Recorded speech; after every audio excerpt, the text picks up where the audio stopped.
Cette année, la Journée internationale pour l'élimination de la discrimination raciale du 21 mars interpelle les jeunes et les invite aussi à combattre le racisme sous toutes ses formes. Nous sommes tous à même de voir à Montréal, comme ailleurs dans le monde, que le racisme est néfaste et qu'en plus, il participe à une plus grande pauvreté, au sous-développement, à la marginalisation, à l'exclusion sociale, à l'homogénéisation culturelle et à des disparités économiques.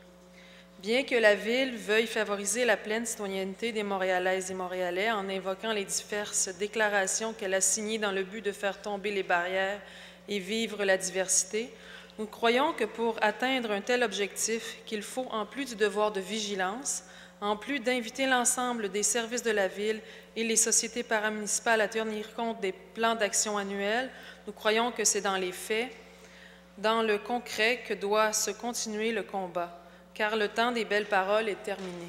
La discrimination raciale et la discrimination sous toutes ses formes est existant à plusieurs niveaux au sein de la Ville. Par exemple, comment se fait-il que le profilage racial continue de hanter la Ville et ses sociétés paramunicipales? Les 22 recommandations du Conseil interculturel de Montréal sur le profilage racial remis en 2006 sont restées lettres mortes.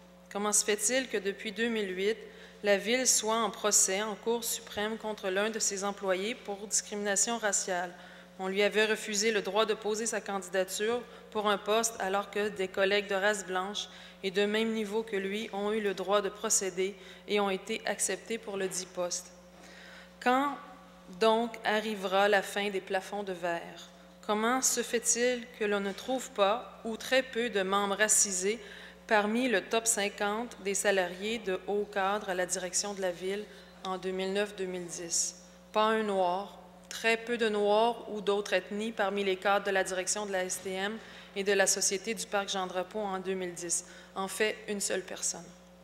Ceci n'est qu'un exemple, car ce que l'on constate, c'est que les minorités visibles et ethniques sont sous-représentées dans les emplois tant techniques que dans les emplois de cadres administratifs et professionnels. Situation que même le plan d'action triennal en accès à l'égalité en emploi de la Ville de Montréal n'arrive pas à résoudre depuis son application. Les élus, comme tout l'appareil municipal, avons un rôle à jouer afin que cesse toute discrimination puisqu'elle est contre-productive.